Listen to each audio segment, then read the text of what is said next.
Om Namo Bhagavate Vasudevaya. Om Namo Bhagavate Vasudevaya. Om Namo Bhagavate Vasudevaya. Narayanam Namaskrityam Naram Chaiva Narottamam Daivim Saraswatim Vyasam Tato Jayamudirayet Nashtaprayeshu Abhadreshu Nityam Bhagavata Sevaya Bhagavatir Uttama Shloke Bhaktir Bhavati Naishtiki. I've been asked to read from Srimad Bhagavatam, the advent of Lord Krishna in preparation for Janmashtami. So we're just going to read a few shlokas from here, from the Canto 10, Chapter 1.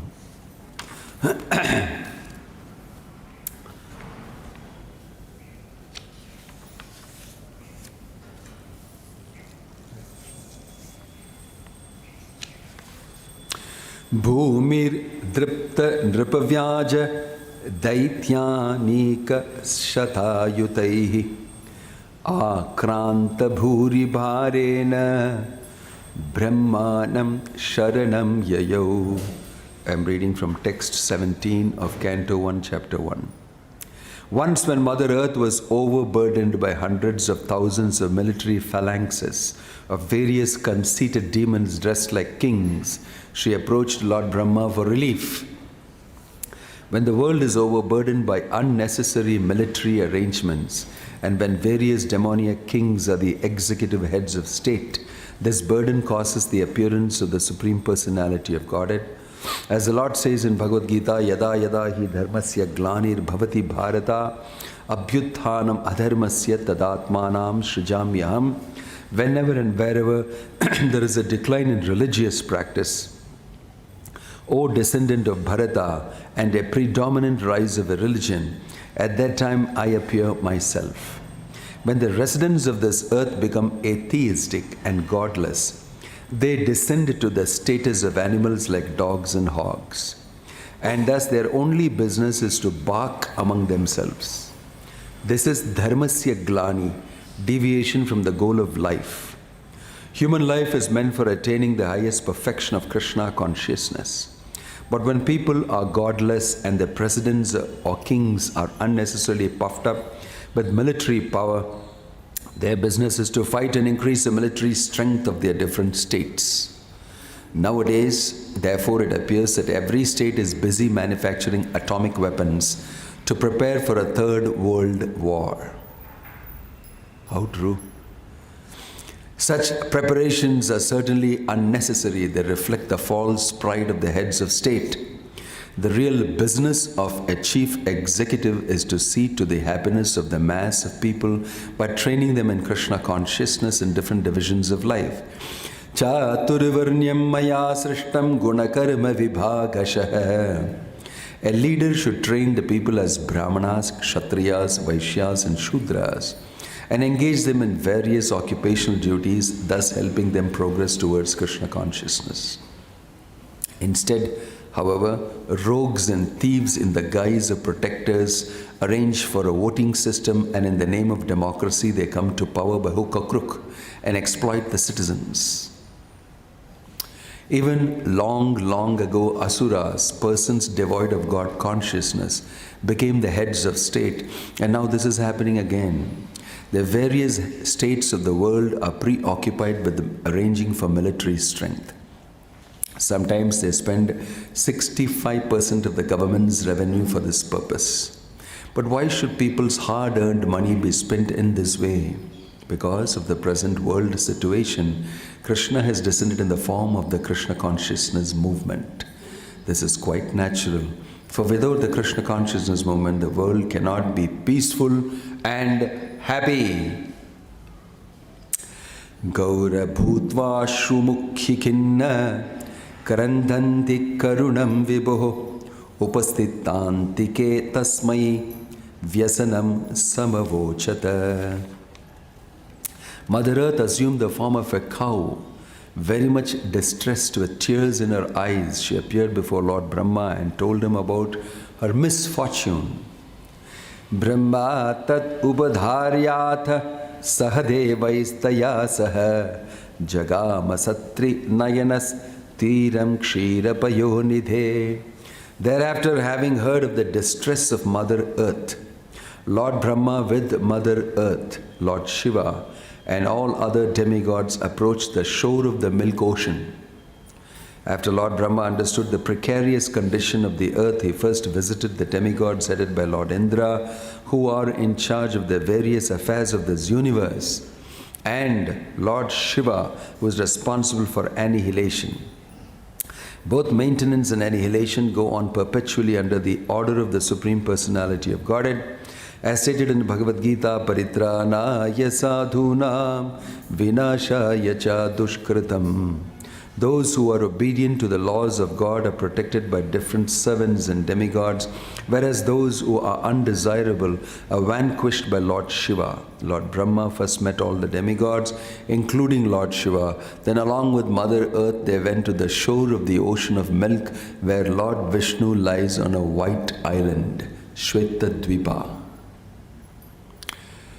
Tatra gatva jagannatham devadevam vrishakapim purusham purusha-shuktena upataste samakitah. After reaching the shore of the ocean of milk, the demigods worship the Supreme Personality of Godhead, Lord Vishnu, the Master of the whole universe, the Supreme God of all gods, who provides for everyone and diminishes everyone's suffering. With great attention, they worshipped Lord Vishnu, who lies on the ocean of milk, by reciting the Vedic mantras known as the Purusha Shukta. The demigods, such as Lord Brahma, Lord Shiva, King Indra, Chandra, and Surya, are all subordinate to the Supreme Personality of Godhead. Aside from the demigods, even in human society, there are many influential personalities supervising various businesses or establishments. Lord Vishnu, however, is the God of gods, Parameshwara. He is Paramapurusha, the Supreme Being, Paramatma, as confirmed in the Brahma Samhita. Ishvara Paramakrishna Satchitananda Vigraha. Krishna, known as Govinda, is the Supreme Controller. He has an eternal, blissful, spiritual body. No one is equal to or greater than the Supreme Personality of Godhead, and therefore he is described here by many words: Jagannatha, Devadeva, Vrishakapi, and Purusha. The supremacy of Lord Vishnu is also confirmed in Bhagavad Gita in the statement by Arjuna: Param Brahma Param Dhama Pavitram Paramam Bhavan Purusham Shashvatam Divyam Adi Devam Ajam Vibhum. You are the Supreme Brahman, the ultimate, the supreme abode, and the purifier, the absolute truth, and the eternal divine person. You are the primal God, transcendental and original, and you are the unborn and all-pervading beauty. Krishna is Adi Purusha, the original personality of Godhead. Govindam Adi Purusham Tamaham Bhajami. Vishnu is a plenary expansion of Lord Krishna, and all the Vishnu Tattvas are Parameshwara Deva Deva. Om Tat Sat. Om Ajnanatimidandasya Jnananjana Shalakaya Chakshurunmilitam Yena Tasmai Shri Gurave Namaha. Shri Chaitanya Manobhishtam Sthapitam Yena Bhutale Swayam Rupa Kada Mahyam Dadati Swapadantikam Vandeham Shri Guruho Shri Yuta Padakamalam Shri Gurum Vaishnavamscha Shri Rupam Sagrajatam Sagana Raghunatan Vitamatang Sajivam Sadvaitam Savadutam Parijana Sakitam Krishna Chaitanya Devam Shri Radha Krishna Padan Sahagana Lalita Shri Vishakhan Vitamscha Nama Om Vishnu Padaya Krishna Prashtaya Bhutale Srimate Bhakti Vedanta Swamini Namine Namaste Saraswate Deve Gauravani Pracharine Nirvisesha Shunyavadi Paschatya Deshatarine Jaya Sri Krishna Chaitanya Prabhu Nityananda Shri Advaita Gadadhara Shivasadi Gaura Bhakta Vrinda Hare Krishna Krishna Krishna Hare Hare Hare Rama, Rama Rama, Hare Hare. Hare Krishna.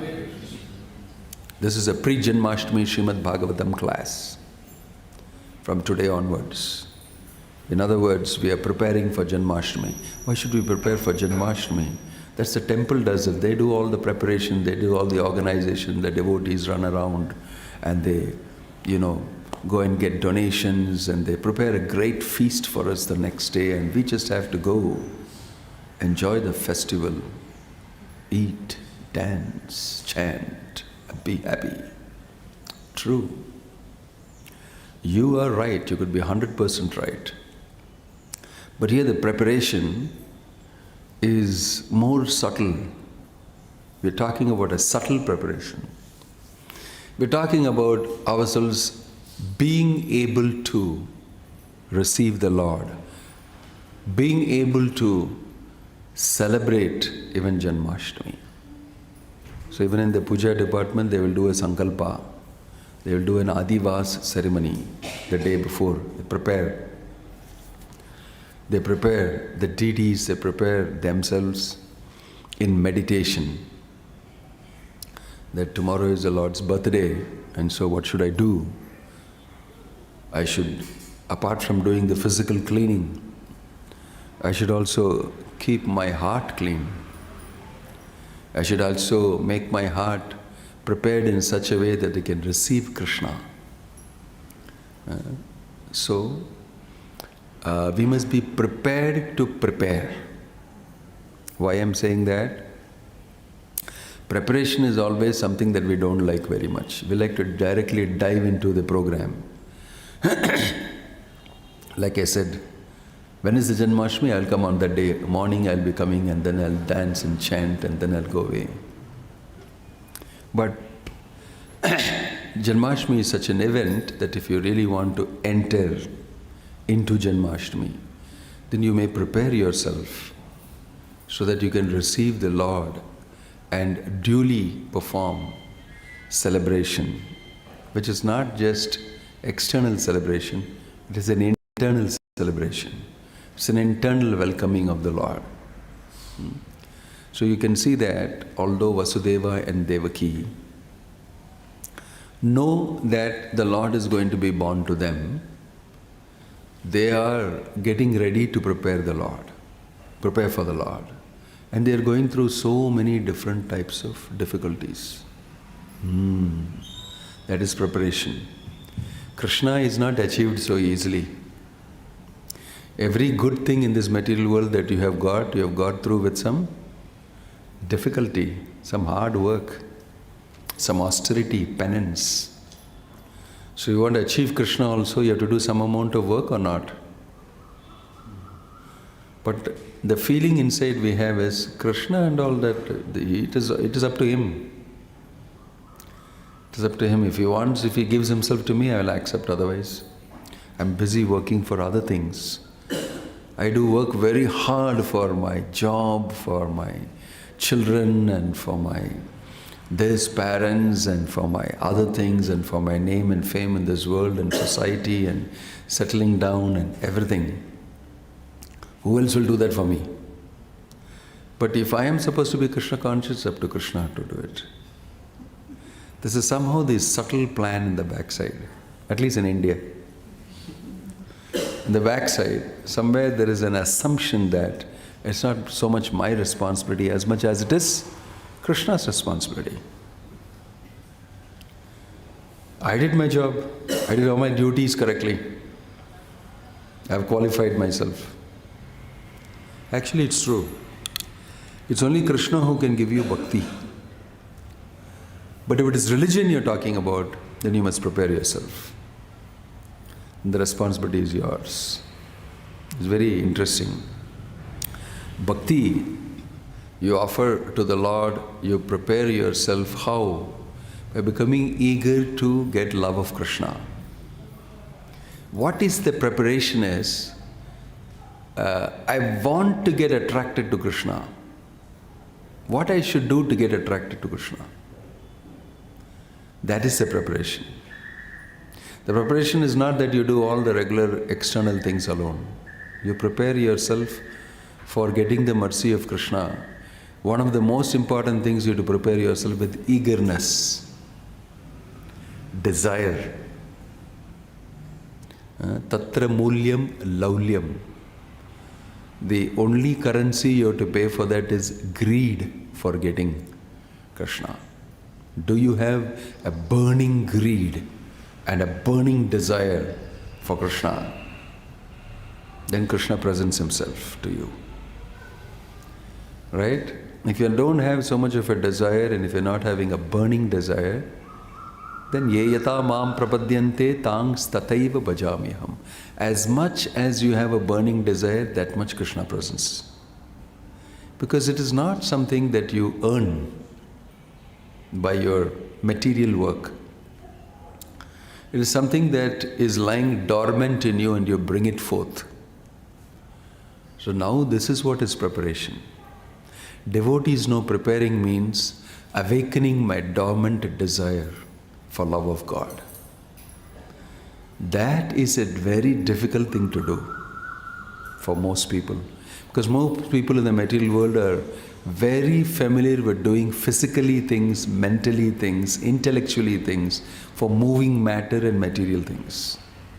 But for moving yourself as spirit soul with eagerness and desire for achieving Krishna consciousness, achieving pure love of Krishna, that preparation we are very lazy about. We know about it, we know we have to do that, sometime we will do it. The internal preparation, that is what is challenging. And that is what we don't know how to do. This is the real awakening of Krishna consciousness. All other things externally we are very good at doing. Getting up in the morning for Mangalarti, chanting Hare Krishna, reading Prabhupada's books and all that, we do as a sadhana. But our mind is not invested in it. Our heart is not invested in it very much. We are doing it as a sadhana. So the whole process of sadhana is meant for you to awaken that natural attraction that you have for Krishna. Until that comes out, you are not prepared.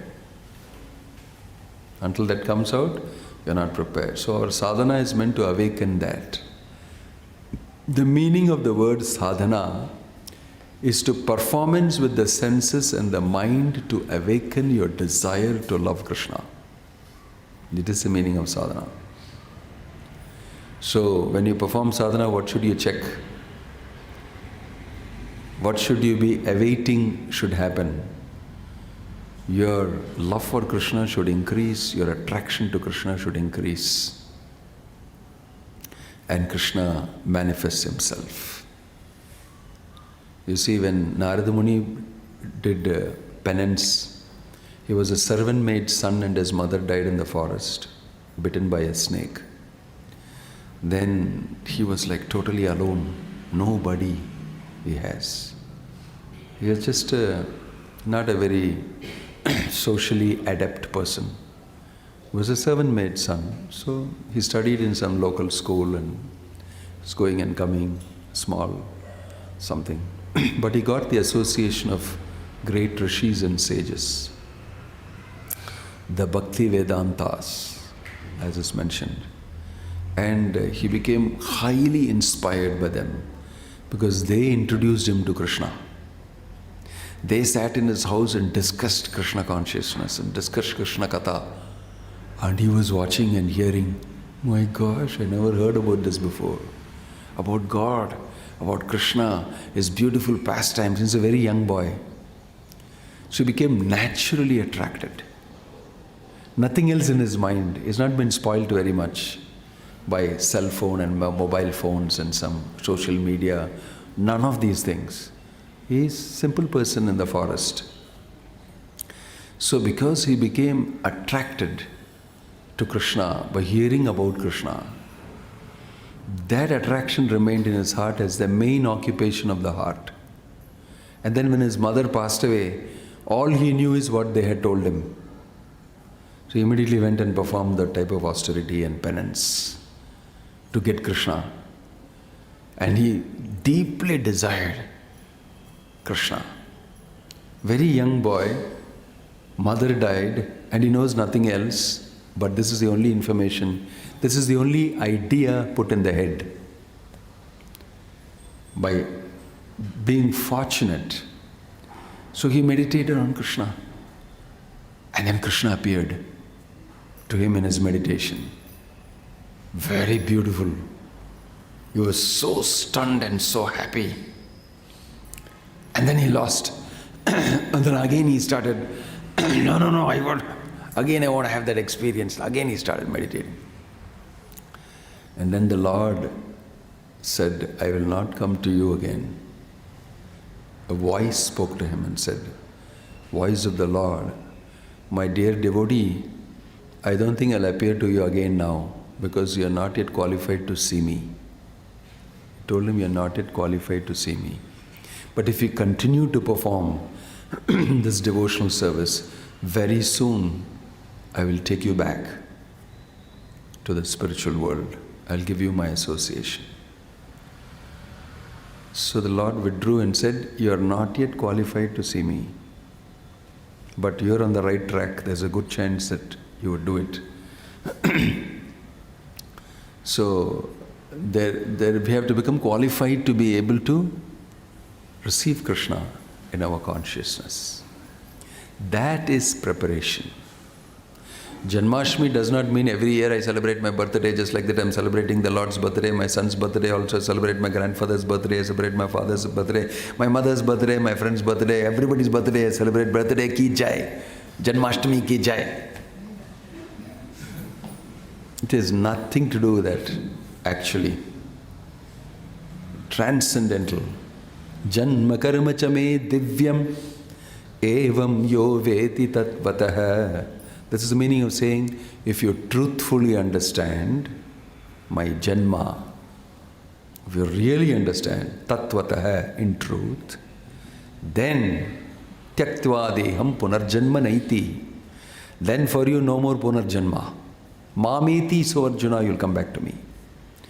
In this shloka, it tells you exactly how to understand Janmashtami. You must understand Janmashtami in such a way that you don't come back to this world again. This is why Janma Karma Chame Divyam. And it says, Tyaktva Deham Punarjanma Naiti Mameti So Arjuna. Janmashtami means you should not come back to this world again. In that shloka it is mentioned actually. If you understand really what is Janmashtami, Tyaktva Deham Punarjanma Naiti. No more Punarjanma for you. But every year we are celebrating Janmashtami. Something is not understood by us. Because only once you need to actually celebrate that great Janmashtami and go back to Godhead. Because you'll receive Krishna. Krishna is born in your heart. He appears in your heart. Right? He appears in your heart. And Prabhupada using that analogy to say about dharma. Yada yada hi dharmasya glani. Whenever religion is upset. What is religion? Religion means rules and regulations laid down by God for peaceful human functioning in society. Period. That's what is religion. That's what is dharma. Peaceful function of human beings amongst themselves according to an organized structure. Everybody doing what they are supposed to do so that there is no disturbance. Why? God's laws are being followed. Right? And He is present. He is present. We are doing everything for Him, according to Him. We are doing, under His tutelage, all that correctly. We are following the orders of God. We are following the supremacy and the authority of God. That is called religion. You may not be purified. You may be just a person interested in material life, but still you should follow the laws of God. Then you are a religious person. Then you are a religious person. People don't understand that religion is only one of the aspects of understanding the absolute truth. It's a stepping stone to understanding the truth. If you're religious, which means you're morally, ethically right, then you become qualified to also understand the truth. And the truth is Krishna. The truth, the absolute truth is Krishna. Janmadyasya yataha anvayad itratas charteshva vigyaswarat. That person, Krishna, is the absolute truth. He is a person. You get to understand him if you follow religion properly.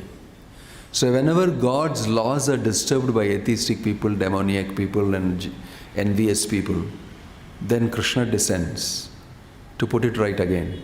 Yada yada hi dharmasya glanir bhavati bharata. Just like whenever somebody does not follow the traffic rules properly, the police descend on him. Put you back properly and tell everybody, don't do like this fellow did. All of you follow the rules properly. And everybody knows that, oh, really, you'll get caught. That fellow got caught. I better follow the rules. The red light, the amber light, the green light, all the, this way, that way, one way, everything I should follow properly. And then traffic going on very nicely, everybody reaching their places, everybody doing what they are supposed to do or want to do, etc. Peaceful. This is religion. But what is the purpose of religion? The purpose of religion, by following these rules and regulations, is to achieve love of Krishna. Right? Now that is what is being described here. The preparation for the appearance of Krishna. That's why it's called the advent of Lord Krishna. Right? Then there will be prayers by the demigods. Then there will be a birth of Lord Krishna. There is a chapter called Birth of Lord Krishna. It is not the same as the Advent of Lord Krishna. See, in the same book there are two chapters. Advent means the coming of Krishna. And there is another, the birth of Lord Krishna, another chapter. Means actually born. He's actually appeared. Advent means preparation. He is coming. He is coming. Oh, then the demons are all very afraid that he's coming. The devotees are all very happy he's coming. Religious people are all very happy he's coming. And devotees are planning to do seva. So Vasudeva and Devaki, they are what characters in focus here. They are preparing to receive Krishna as their son because that is their desire and it has been granted by Krishna. It has been granted by Krishna. I will appear as your son. You want me as your son? I will appear as your son. And what all they have to go through is described here. It is not easy to get Krishna as your son. As much as it is not so easy to become a devotee of Krishna. Because if you become a devotee of Krishna, you possess Krishna. Bhagavatam says, you control Krishna by devotion. Right? So it's not an easy commodity that you can go to the shop and buy. I want a Krishna. You can't buy like that. It's not so easy. You have to give the currency in a big way.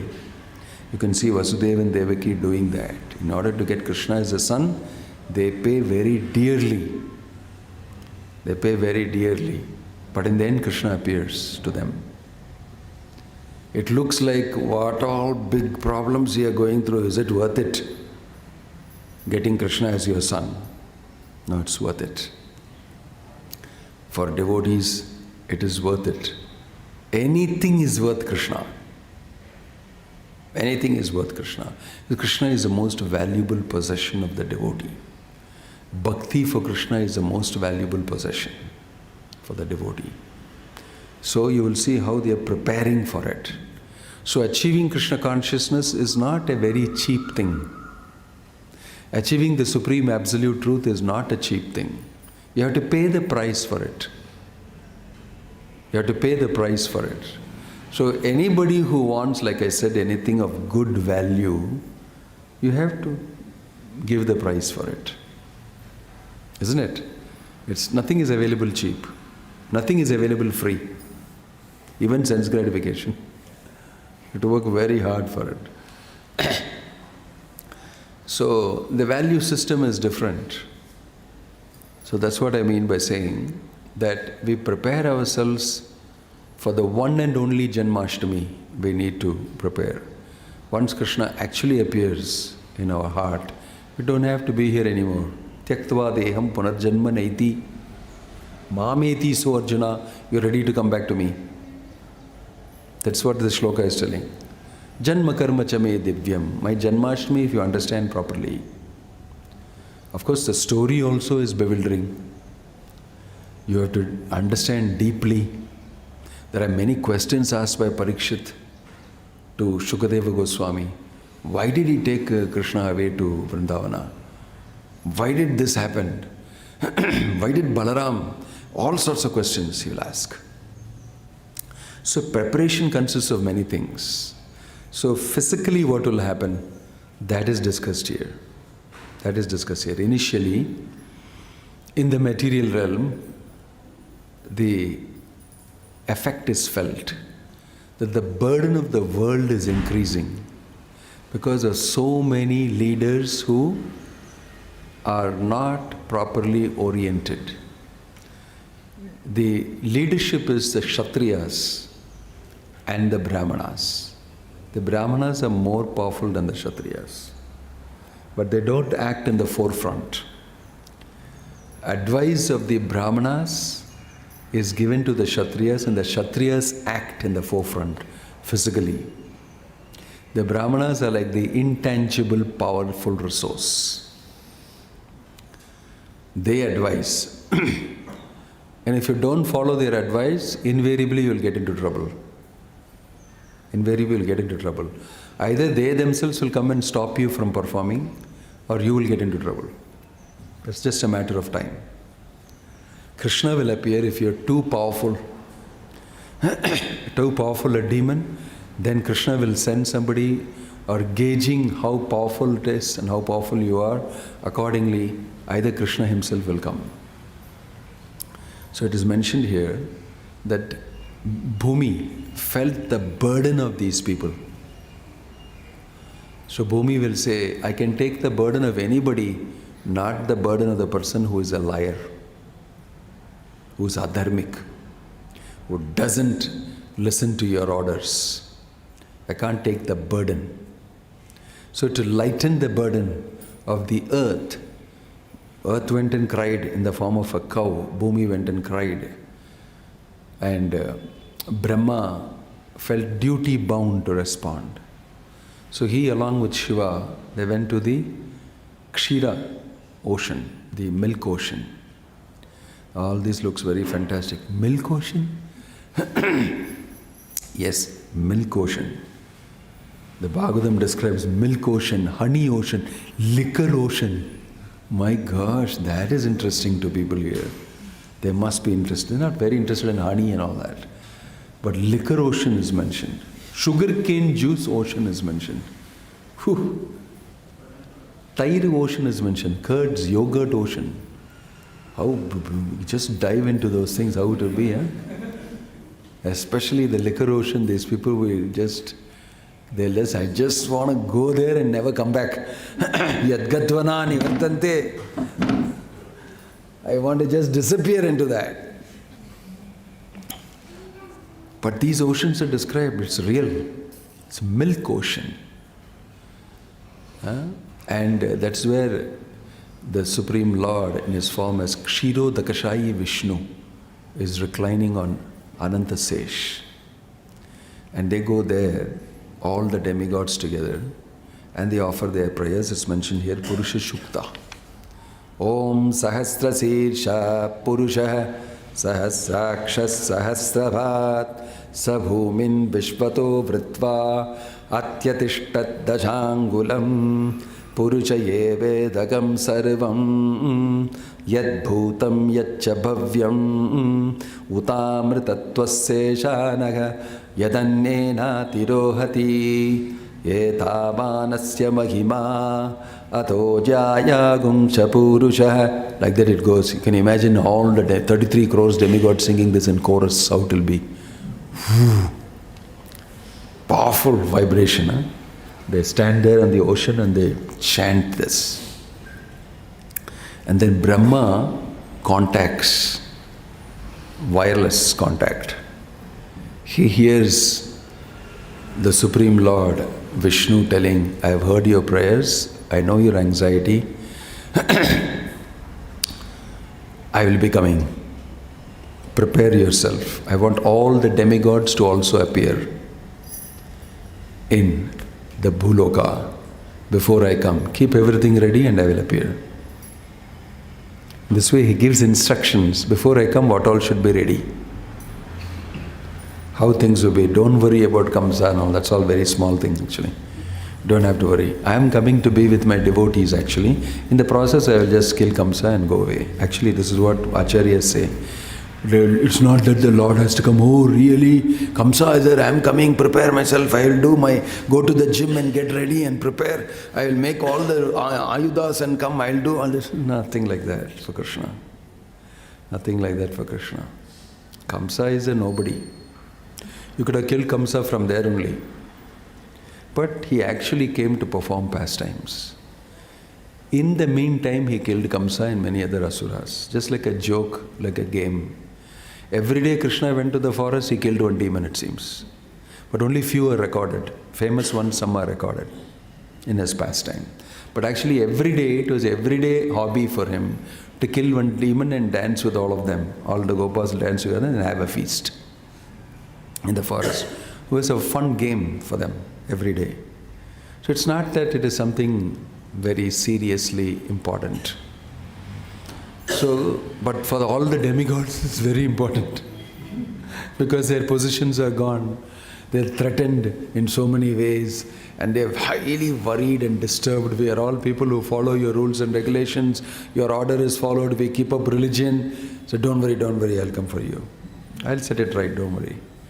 But I'm actually coming to be with my pure devotees and perform my Leela for their pleasure and for my pleasure. That is the main business. In the process, I'll do all these things. So Krishna mentioned this without talking about his Leela in Vrindavan and other things. Jagannath Baladev Subhadra ki. Krishna gave this wonderful news that I'll be coming. So for the Devas, they became very happy. Krishna is coming, that's it. Definitely things will get settled up. It's just a matter of time. So they became very happy, peaceful. Just you wait, you Kamsa, just you wait, you Dhenukasura, Agasura, everybody, just you wait. It's just a matter of time. At the same time, Vasudeva and Devaki are not bothered about Kamsa and this and that. Their mind is filled with the prospect of associating with Krishna and taking part in his Leela. They are also extremely happy, much more than the demigods are happy. Demigods are happy because their position will be sustained, they'll get back their padavi and their titles and they'll sit down there and enjoy material life. That's why they are happy. But the devotees of the Lord are happy. Why? Associate with the Supreme Personality of Godhead, Krishna.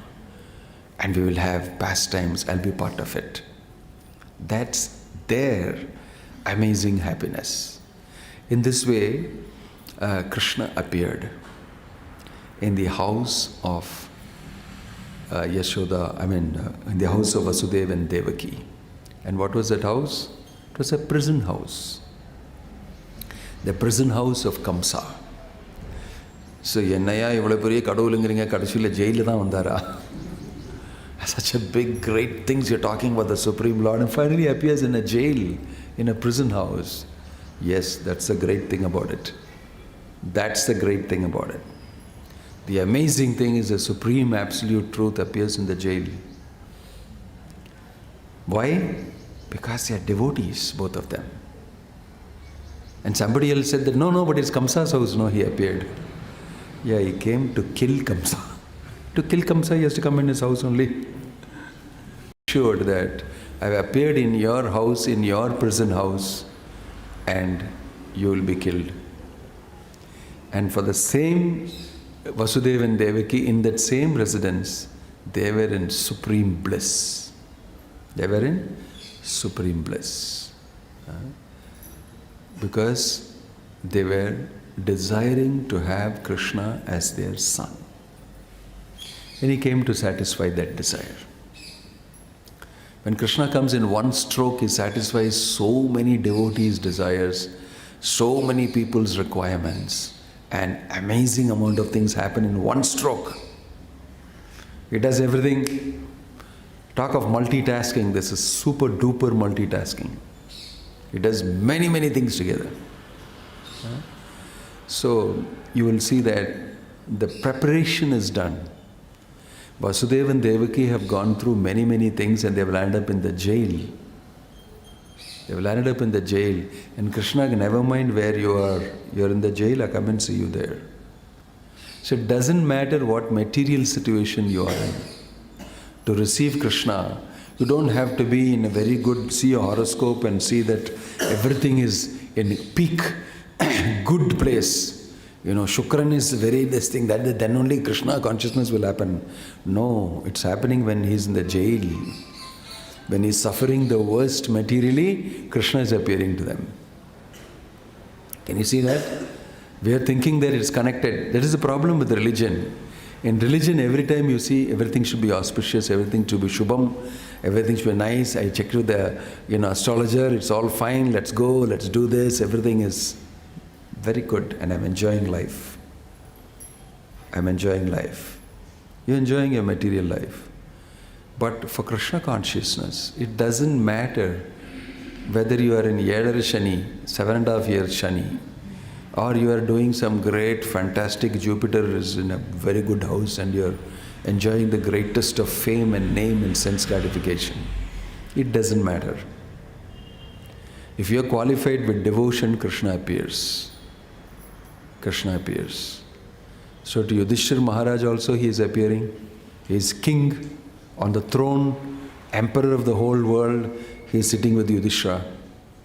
And with Sudama he is there. He has nothing with him. Definitely his chart must be very bad, no?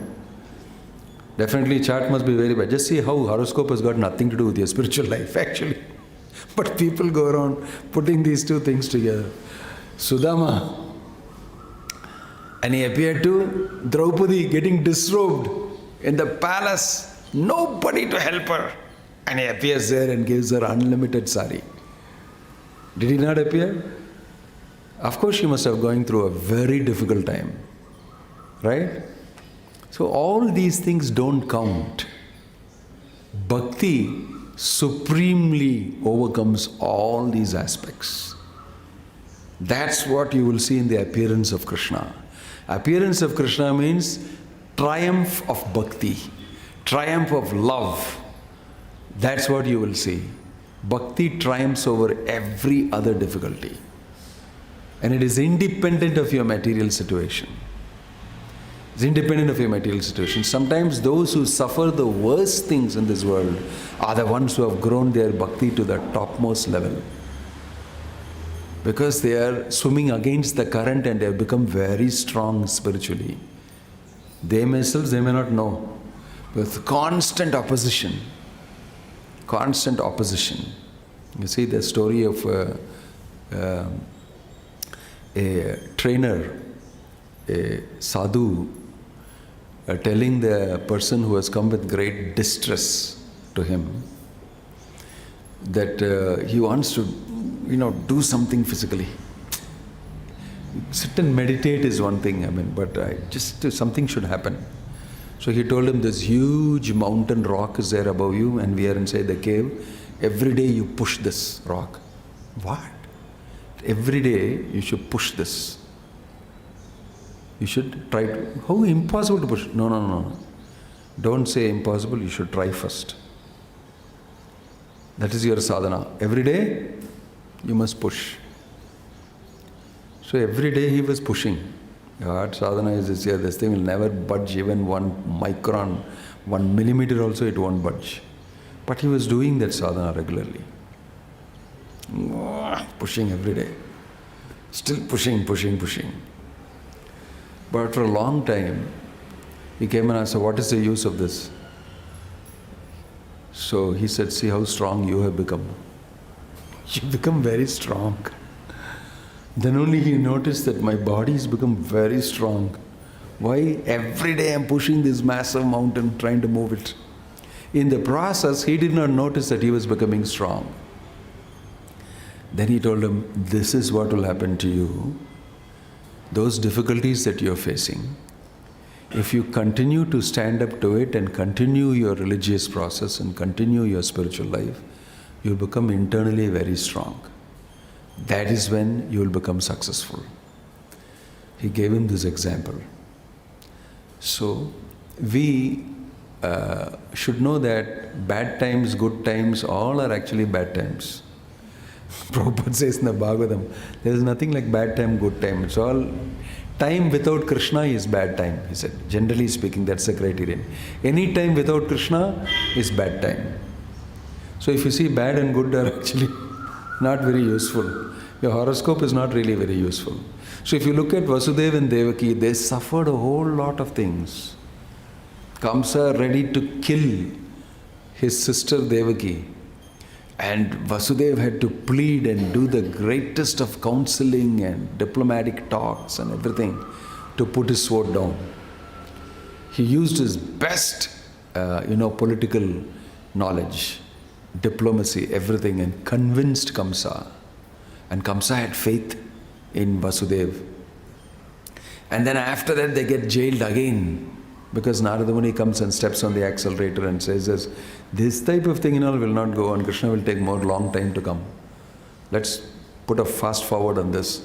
He went and told Kamsa. He was very good friends with everybody. Both the Asuras and the Devas, he is very good friend, because he belongs to neither of the group.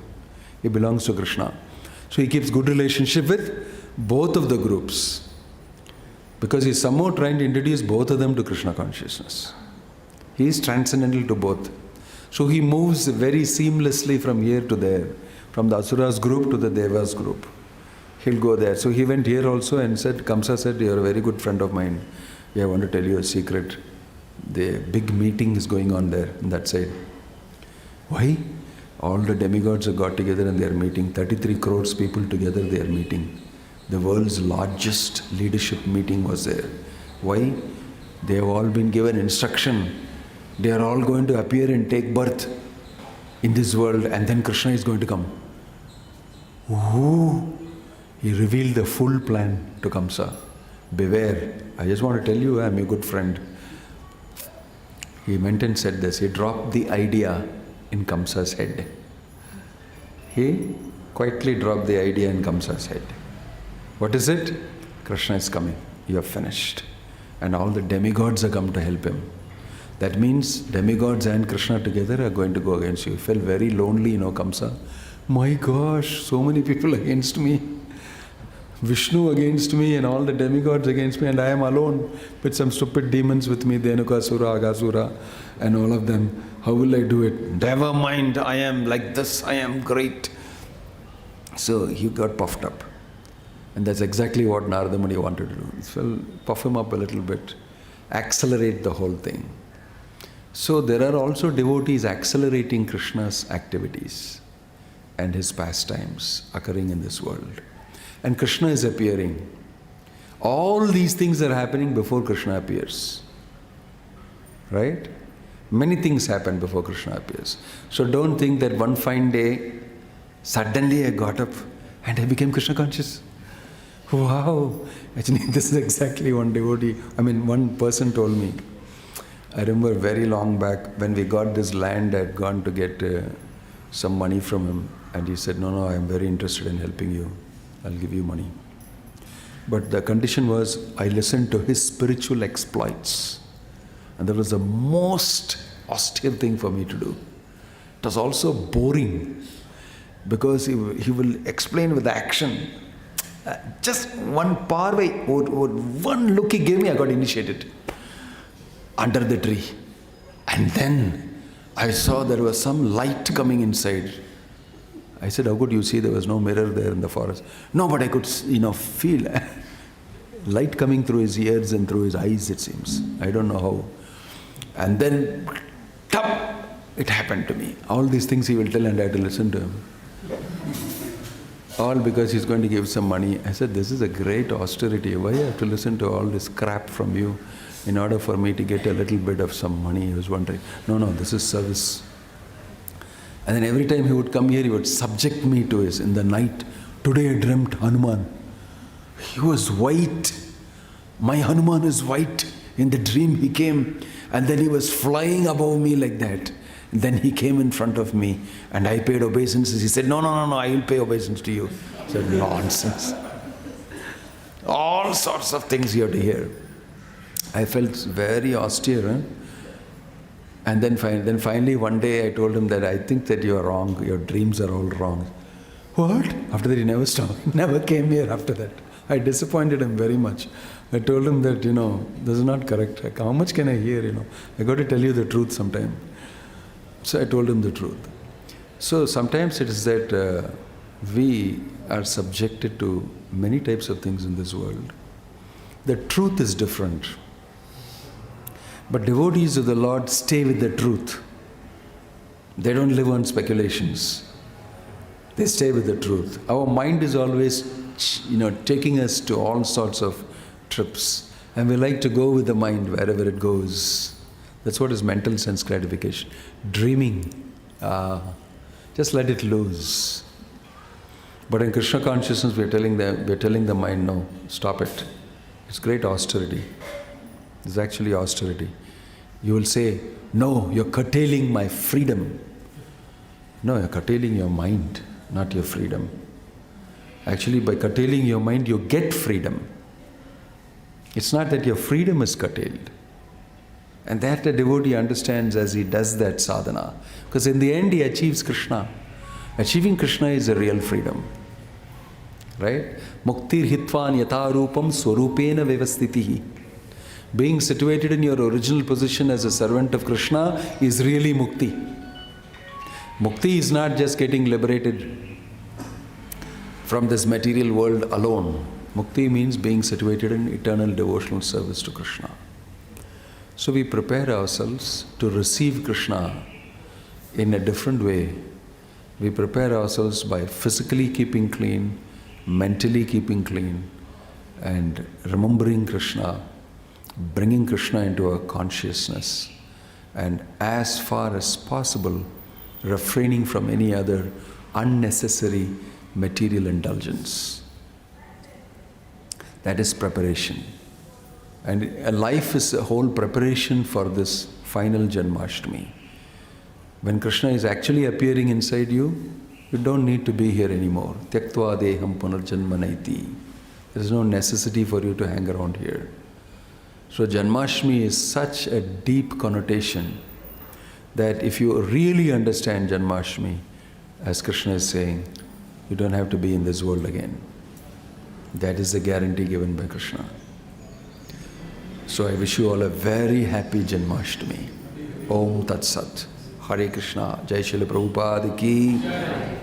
Any question or comment you want to make?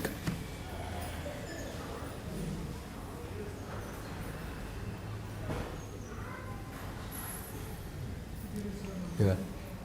Quick. Yes. From Mahalila Mataji, Hare Krishna Maharaj, Yashoda and Nanda Maharaj really enjoyed childhood pastimes of Lord. They haven't prepared like Devaki and Vasudeva. Yashoda, why Vasudeva and Devaki underwent these hardships? What does it mean Krishna appears in our heart? He is already there as Paramatma in our heart. Two questions. Yeah, it's not that Yashoda and Nanda did not prepare. They also did a lot of austerity and everything to get Krishna as their son. That you can read in the Bhagavatam, in the 10th canto. And their previous lives also is mentioned in the Bhagavatam. It's full of austerity and penance. But then, it's not because of that Krishna appeared to them. That is the question raised by Parikshit Maharaj. How is it possible to achieve Krishna just by austerity? True. Krishna is appearing to them because of their devotion. That's the answer given by Shukadeva Goswami as he relates the beautiful pastimes. So that is one question you asked. The other one is what is the meaning of super soul in the heart? And the super soul in the heart is performing a particular function. That function is mentioned in the Bhagavad Gita. Mattaha smritir jnanam apohanam cha. And upadrashta anumanta bharta bhokta maheshwara paramatmeti chapyukto dehe asmin purusha paraha. That upadrashta and anumanta, witnesser and sanctioner, this is the main function of the super soul. But through the super soul, the Supreme Lord Krishna acts and gives you instructions if you are desirous of devotional service. Right? So, bhakti, when you manifest a devotion to the Lord, the presence of the Lord in your heart assumes a completely different role. It's not the regular function of Upadrashta Anumanta. Everything transforms. You are in love with Krishna, and if He's in your heart, you're always with Him. So you're in great ecstasy. But right now you are not, although Super Soul is in your heart. Why? Because we don't have love for Krishna and very distanced from Krishna. Although very near, we are very far from Krishna. Because our consciousness is not Krishna conscious. Okay? So you can have Krishna stand in front of you, and if you are not Krishna conscious, you may not even recognize Him. Kamsa did not recognize Krishna that way. There are many who could see Krishna in the battlefield. They could not see Krishna that way. It's only the devotees who saw Krishna that way. That is mentioned very nicely. When Krishna goes to kill Kamsa on that arena, Chanura and Mushtika, at that time Krishna and Balaram will get into the arena, and the Bhagavatam describes how different people are seeing Krishna. Brajavasis, especially the Gopas, they can see only Krishna. They can't see Chanura, Mushtika, Napadi. They just don't care, because they know that this context our hero will win. We have seen him killing so many demons. It's sure victory. They are thinking sure victory because they have seen him kill all sorts of demons, sporting. So they were very thrilled because another interval, now another sporting event. And so they're all waiting to see the sporting event, that these fellows will be pulverized. Both this Chanura and Mushtika will be pasted to the ground by these two boys. They know that. For them, they're looking at it in a very different way. Hero, our hero Krishna. Gopis are seeing the beautiful form of Krishna and getting even more lusty and attracted. Look at him walk like that. Then the elderly gopis are feeling, oh, very bad. What is this? All the Mathura Vasis who are also devotees are thinking, this is very unfair. Look at the size of Chanura and Mushtika. My gosh, it is super duper heavy weight against this very lightweight small boys. And they were thinking it's unfair. So each one was looking at it differently. Looking at Krishna differently, according to their level of devotion. Right? The same way in the battlefield, it's only Arjuna who was occupied with Krishna like this. Fully absorbed in Krishna. But the other side, Duryodhana was thinking, both of these people are talking something here. What is the need to waste time now? He's seeing something else. Don't waste time, I want to kill you. He's looking at it in a completely different way. But Krishna has made all the plans already, so he's not worried about anything. He's got all the time in the world to talk to his friend Arjuna. All these fellows are going to die. So there's no problem if I kill them a little later. Whole Bhagavad Gita took about 40 minutes and odd, it seems, in our calculation. So he said 40 minutes delay chalega. Anyway, they're going to die. So he paused, spoke the Bhagavad Gita, and the rest of the thing happened. So the way you see, and the way you see will be according to what consciousness you have. Okay? I hope that is understood. You have a question? Maharaj, you've been telling that now real Janmashtami comes when you have real greed for Krishna, real desire for Krishna. It's not like just like celebrating our birthday or a friend's birthday or someone's birthday. But as you said, that doesn't come like just a flick in the mobile or just overnight. So till that, why is it not that now we celebrate Krishna's birthday in a very grand way, inviting people, physically doing things? That is called sadhana. That is called sadhana. You are waiting for it. If you don't desire, it will become mechanical. So you desire and you perform according to Guru and Krishna's order, according to the Acharya's order. You may not have Krishna consciousness, but you carry out his order, you may get Krishna consciousness. Otherwise you can sit down in a corner and wait for Krishna to come. It will not come, it will not happen. You have to perform with your senses and your mind and your wealth and your words and your intelligence. That is called sadhana. So that it will awaken. You are awakening a dormant love of Krishna by acting on the physical plane, on the mental plane, and the intellectual plane. And then the soul awakens. That's the process. Om Tat Sat, Grantaraj Srimad Bhagavatam ki